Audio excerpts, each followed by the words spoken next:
Okay, well, today marks the advent of my new lecture series. Thinking about like what exactly my beliefs are about the world and life. I'm beginning to rethink the anonymity of my online presence because I really don't want to be taken out by the government. So yeah, I was really motivated to start. Well, for a long time, I would say like I gained enlightenment, a spiritual awakening in the beginning of 11th grade.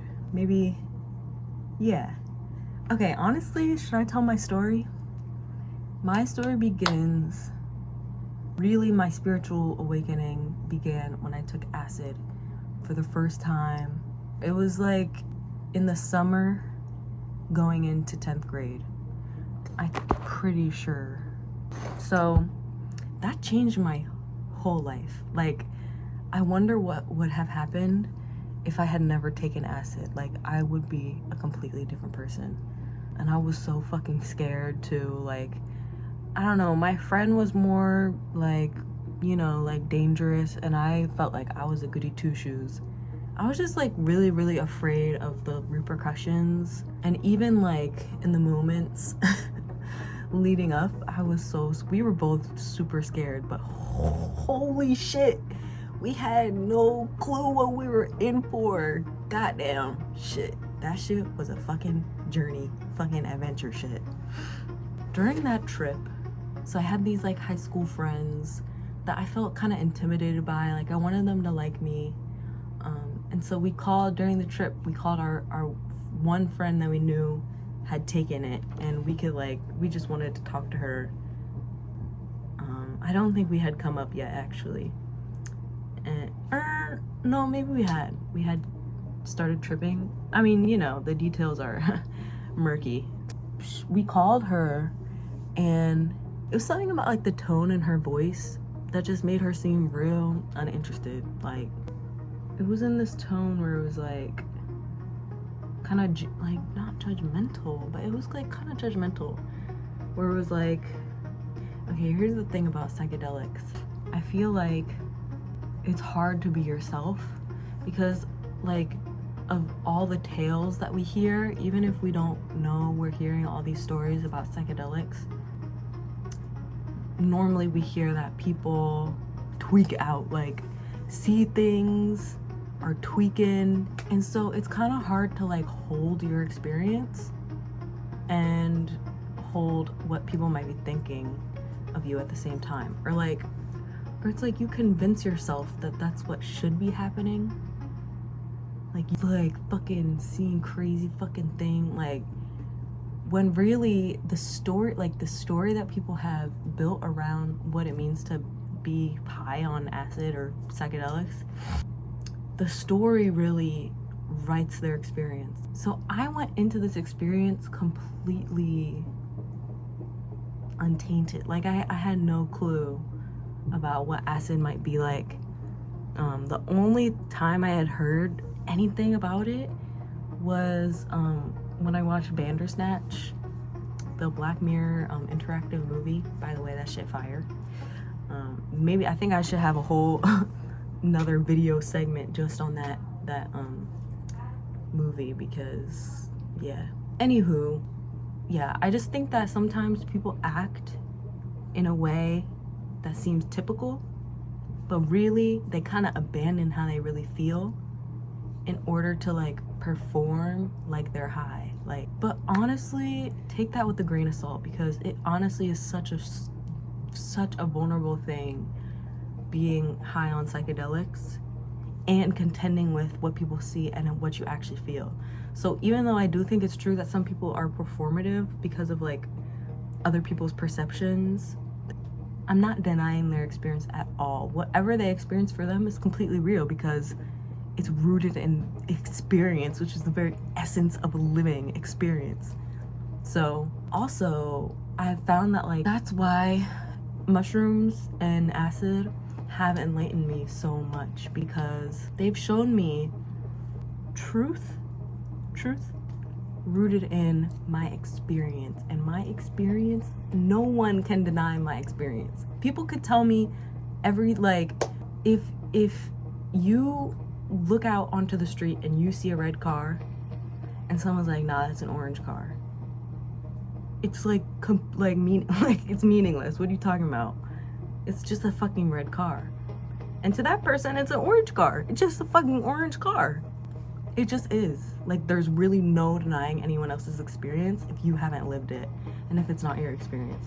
So yeah, that's why I feel like psychedelics can really show you the truth, because as long as you're lucky enough to not get caught up in other people's stories, you can know your own you can know your own story, and you can know your own truth and be like, nah, that was true. Like, nah, that feels right. Like, it just feels right.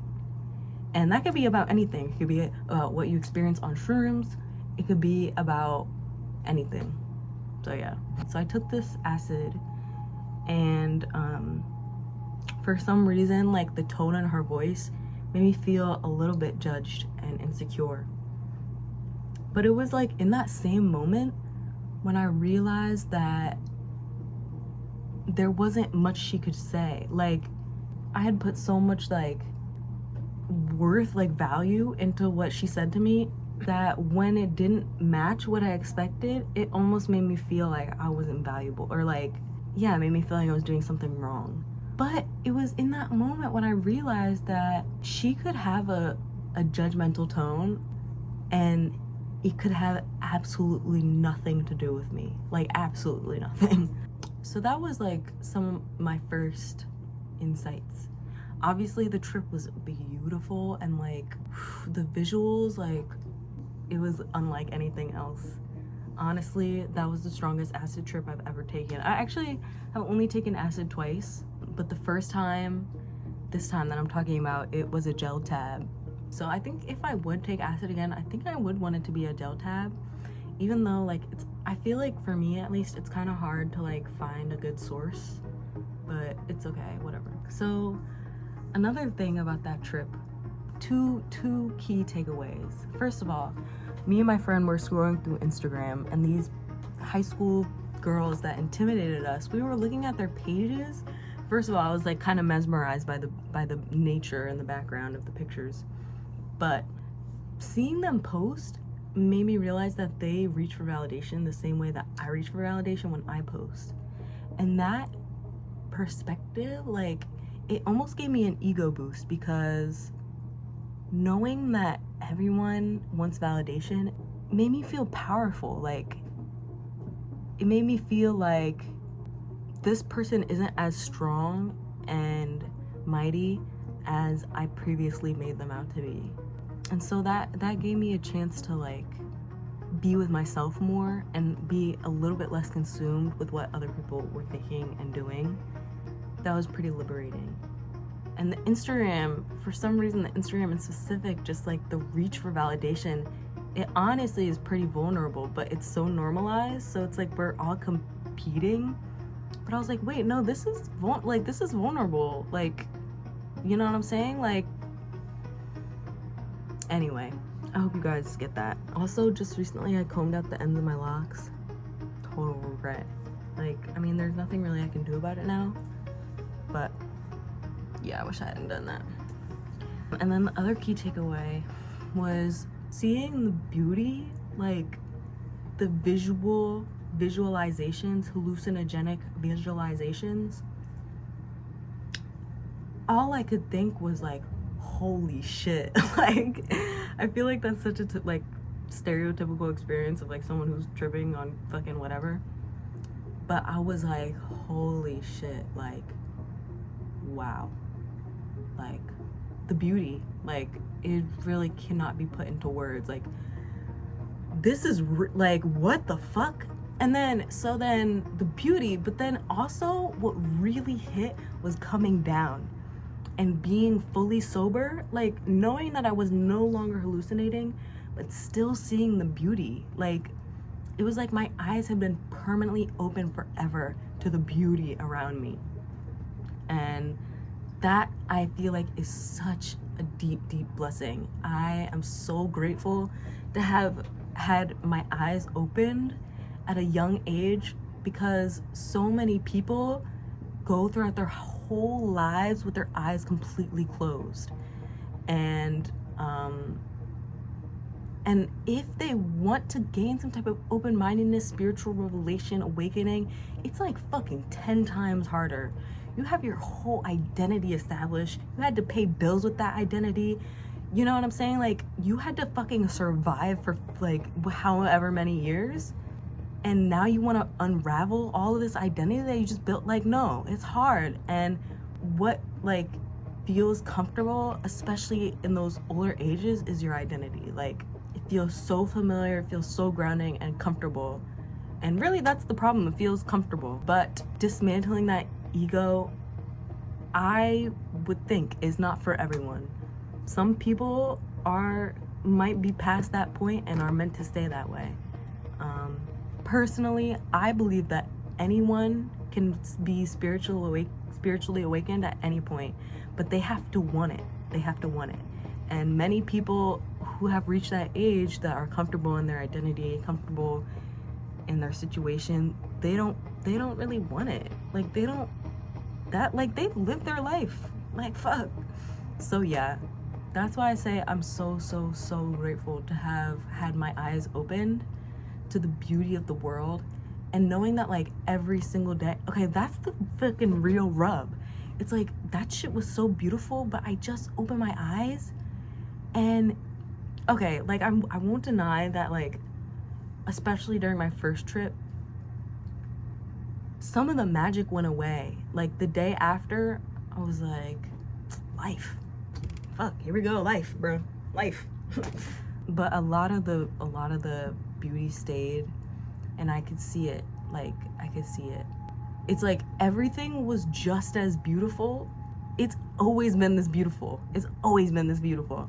Yeah, taking the acid and seeing the beauty, coming down and still seeing the beauty, I was like, wow. That shit wasn't just a hallucination. Like, this shit is beautiful. Like, this shit is fucking beautiful. So yeah, that was the trip that changed my life. Afterwards, before I had so much social anxiety, and I was really consumed by my thoughts. And so afterwards, I kind of just felt something fundamentally shift. And that's what happens when you take acid, especially if you reach some type of aha moment. Your brain has the potential to become completely rewired. And all you have to do to change your brain, change your life, is reenact or re-believe these same beliefs that you may have come upon while tripping. Whereas if you go into your old way of life completely, your brain won't change. And my mom is a therapist. Something that she really heavily emphasizes for her clients is, she calls it behavior activation. And it's really the truth. Like, if you even want to change your thinking, if you want to change your life, it has to begin with an action. It has to begin with an action. And I didn't know at the time, but what I did is I went outside. I went for a walk, which is like so unlike who I was at the time. I just wanted to like fucking see shit. Like, I didn't even know what the fuck was going on for me. I just wanted to fucking take a walk. And I started staring at people while walking down the road, because it was really just like a way of me pushing my testing the waters.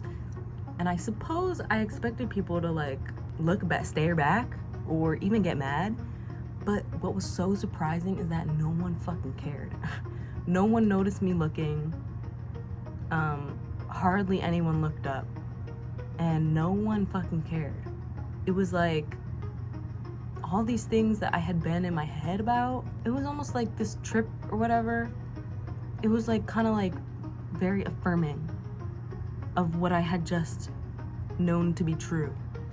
Yeah, I don't know if that makes sense.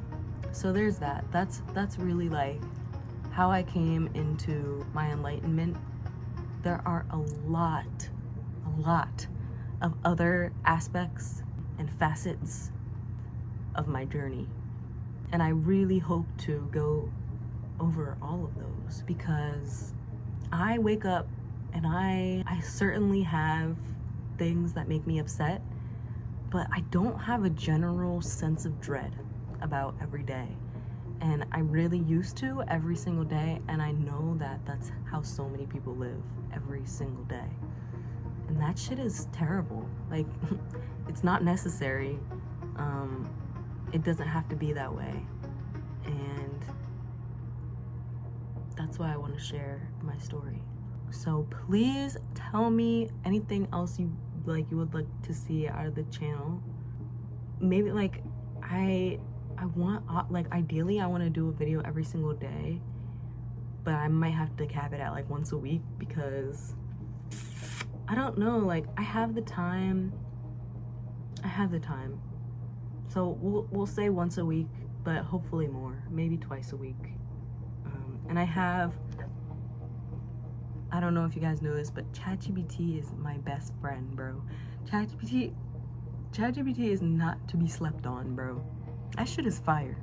So I've articulated a lot of my thoughts with ChatGPT about this kind of stuff, and you know, like, it spits back exactly what you tell it. It really gives me like an organized synopsis of like my brain that's like going everywhere, you know. So I do have some things that I want to talk about and some type of structure, but yeah, make sure to like and subscribe.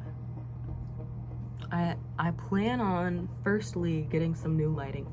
Oh, I actually meant to change these lights to red to get some ambiance, but that's whatever. Not new mic, but next time I'm gonna try and record the video and audio separately.